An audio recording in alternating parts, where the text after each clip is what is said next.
गुरु के द्वारा दिया हुआ ज्ञान को लूट लिया जाता है और बनिए के धन को लूट लिया जाता है। ऐसा करने वालों की क्या गति, सदगति, दुर्गति क्या होगी? वैष्णव दर्शन में एक बहुत अच्छी कथा आती है कि एक गुरु के पास ज्ञान था और वो ज्ञान पर्टिकुलर किसी व्यक्ति को देते थे। शकुनी मामा के कहने पर, दुर्योधन के परामर्श पर कर्ण ने अपना रूप बदल करके एक साधु से ज्ञान लिया।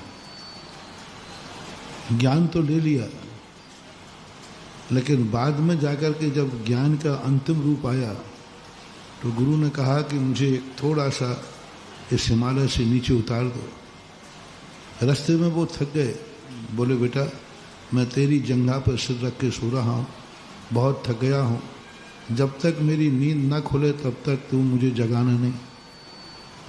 ठीक गुरुदेव। और उसी समय जंगल का एक कीड़ा आया और कीड़ा उसको जंघा को कोल गया, खून बह गया। खून बहते ही गुरु के उठ गए। बोले क्या? बोले गुरुदेव एक कीड़ा आया तो तुमने पैर नहीं हिलाया? बोले नहीं साहब, आपकी नींद खुल जाती। बोले इतना संकल्प किसी साधारण व्यक्ति में नहीं हो सकता, तूने मुझे धोखा दे करके लिया है, तू जरूर छत्री है, जरूर गलत किया है तूने, और तूने मेरे साथ धोखे से लिया। जा, जिसके लिए तुझने ज्ञान किया है, जिस समय तेरे मेरी विद्या की जरूरत पड़ेगी उस समय तू भूल जाएगा। तो छल कपट से लिया हुआ गुरु का ज्ञान तो मिल जाता है, लेकिन समय पर काम नहीं आता। इसी प्रकार बनिया का यदि धन लूट लिया तो जिस दिन जरूरत पड़ेगी तो आखिर तुम्हें बनिया के दरवाजे जाना पड़ता है। पहले बैंक नहीं होते थे, बनिया ही बैंक होता था।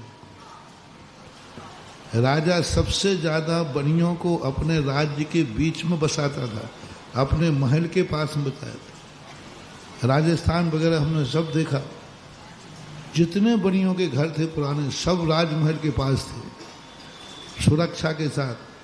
क्योंकि अंत में धन की जरूरत पड़ेगी तो कौन सहयोग करेगा? बनिया कहो, साहूकार कहो। इसलिए राजा उनको सुरक्षित रखता था। पहले बैंक तो होते नहीं थे, इसलिए कभी भी बनिया को नहीं लुटने देना। चाहे भली वो ब्याज पे देगा, लेकिन मौके पे आने पर दे देगा। दूसरे के यहाँ जाओगे तो वो देगा नहीं, वो कह देगा सीधी बात है, हमने तुम्हारे लिए थोड़ी कमाया, हमारे पास है ही नहीं। पहली बात तो मना कर देगा, मेरे पास कुछ है ही नहीं, क्योंकि वो खा पी करके पहले ही बैठा है। बनिया एक ऐसी शक्ति है जो खाता कम है, बचाता ज़्यादा है। और यदि वो उसके पास जाओगे तो भली ब्याज ले लेगा, लेकिन अटके पर तुम्हारा काम चला देगा।